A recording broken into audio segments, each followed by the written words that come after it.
Salam əziz izləyicilər. Bugün sizlərlə birlikdə ev şəraitində hazırlanan çox dadlı yumşaq biskvit tortunun hazırlanma qaydasını paylaşacağam. İlk öncə 5 ədəd yumurtanı bir qaba əlavə edirik. Üzərinə 1 stəkan şəkər tozu tökürük.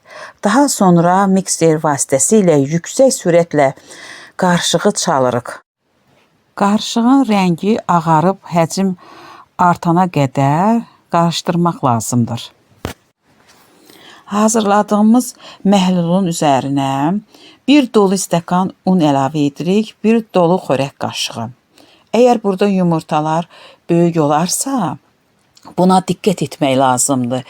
Unu bir qaşıq da yenə əlavə etmək olar. Çünki onda biskvit yata bilər. Sonra bir paket vanil əlavə edək. Ondan sonra isə ehmalca unu çırpma teli ilə aşağıdan yuxarı qarışdırmaq lazımdır. Çox sürətlə olmaz, ehmal formada etmək lazımdır. Bir də onu vurğulayım ki, mən heç bir qabartma tozundan istifadə etmirəm. Hazırladığımız məhlulu sonda çəmbərə töküb tam düzgünlüyün alırıq. Məhlul artıq hazırdır çəmbərdə. İndi isə yaxınlaşırıq sobaya. Soba ilk öncə onu deyim ki, öncədən isidilib 190 dərəcədir. Düzdür, bəzi xanımların sobalarının dərəcələri fərqlidir. Biskviti yüksək dərəcədə bişirmək olmaz. Çox da zəifdə də olmaz. Yüksəkdə olanda xəmir çox yaxşı alınmır. İçərisi çiğ qalır. Zəifdə də olanda biskvit quru halda çıxır. Ona görə də sobanın istilik dərəcəsini düzgün etmək lazımdır. Biskvitimiz 30-35 dəqiqəyə hazır olur.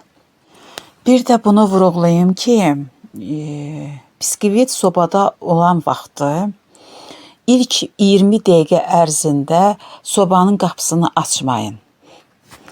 28-ci, 30-cu dəqiqələrdə sobanı açıb biskvitə baxa bilərsiniz. Əgər görsəniz ki, pişib, çöpdən də istifadə edin. Tam əmin olmaqdan ötəri.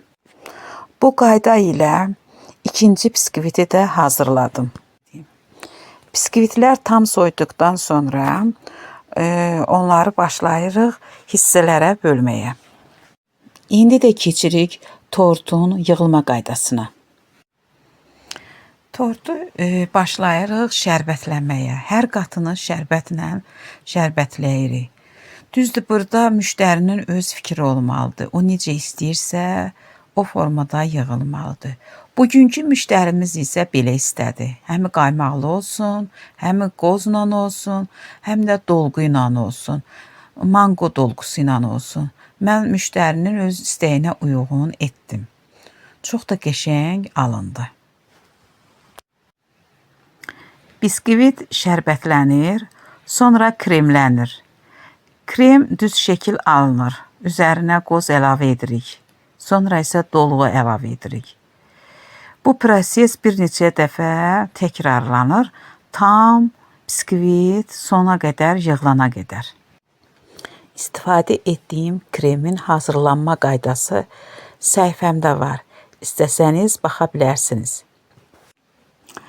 Əziz izləyicilərimiz, kanalımıza abunə olub, like atmağı, yorum yazmağı unutmayın.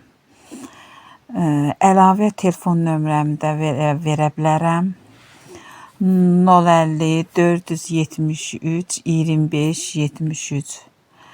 Hər cür növ şirniyyat, tortlar, istənilən masazır, xırdalınan istənilən ünvana çatdırmaq pulsuzdur. İndi də keçək qanajın hazırlanma qaydasına. 300 qram şokolad, 150 qram kərə yağı, 80 qram da qaymaq. 150 qram kərə yağı ev şəraitində yumşaq şəkildə olmalıdır. Onu atırıq mikserin zəif xodunda o çalmağa başlayır. Biz isə keçək qaymaqla şokoladın hazırlanmasına.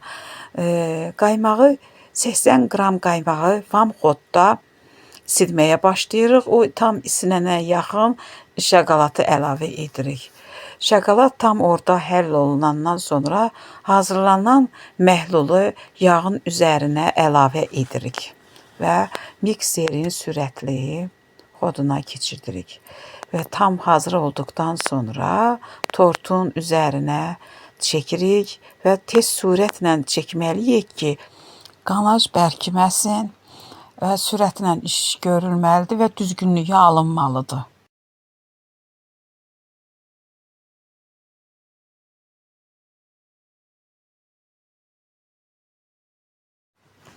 Qanaj hazır olan kimi tortun biskvitin üzərinə çəkib düzgünlüyünü almaq lazımdır. Biraz əldən it olmaq lazımdır ki, şokolad bərkiməsin.